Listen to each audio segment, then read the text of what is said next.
Hi, இன்னைக்கு நம்ம கீர்த்தி கிச்சனில் கூட்டஞ்சோறு தான் பார்க்க போகிறோம். வாங்க பார்க்கலாம். முதல்ல மிக்ஸி ஜாரில் 4 காஞ்ச மிளகாய், ஒரே ஒரு பெரிய வெங்காயம் நறுக்குனது, அரை மூடி தேங்காய், 1 ஸ்பூன் ஜீரகம் இதெல்லாம் சேர்த்து நல்லா நைஸாக தண்ணி விட்டு அரைச்சி எடுத்து வந்துடலாம்.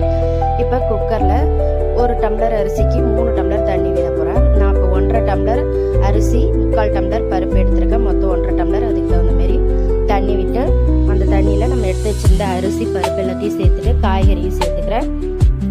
நான் இன்னைக்கு பீன்ஸ், கேரட், உருளைக்கிழங்கு, கொத்தரங்காய், அவரைக்காய், முருங்கைக்காய் இதெல்லாம் எடுத்துருக்கேன். கத்திரிக்காய் இதெல்லாம் சேர்த்துருக்கேன்.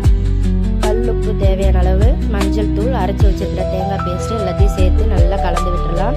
கலந்து விட்டுட்டு அடுப்பு ஆன் பண்ணிவிட்டு நம்ம குக்கரை மூடி போட்டு 2 விசில் வச்சு எடுத்துக்கலாம். அது விசில் வர்றதுக்குள்ளே தாளிச்சிக்கலாம். நம்ம சாதத்துக்கு அடுப்பில் பாத்திரம் வச்சு எண்ணெய் விட்டு அதில் கடுகு, காஞ்ச மிளகாய் சேர்த்து நல்லா வெடித்த உடனே நறுக்கி வச்சிருக்கிற பெரிய வெங்காயத்தை சேர்த்து அது நல்லா வதங்கினோடனே 3 தக்காளி பழம் எடுத்துருக்கேன். அதையும் நல்லா வதக்கிக்கலாம் போட்டு.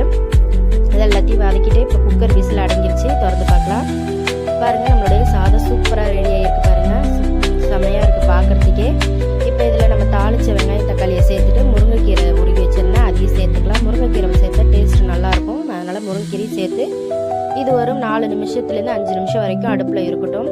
இந்த கீரைலாம் வெந்து வரட்டும். இந்த தாளிச்சு கொட்டினதெல்லாம் சாதத்தோடு கலந்து வரட்டும். டேஸ்ட் அப்போ தான் நல்லாயிருக்கும். இதில் 1 ஸ்பூன் நெய் விட்டுக்கலாம். உங்களுக்கு வேணும்னா வேணாம். நம்மளுடைய கூட்டஞ்சோறு சூப்பராக ரெடி ஆகிடுச்சு. கண்டிப்பாக ட்ரை பண்ணி பாருங்கள். ட்ரை பண்ணி பார்த்துட்டு சொல்லுங்கள். தேங்க்யூ.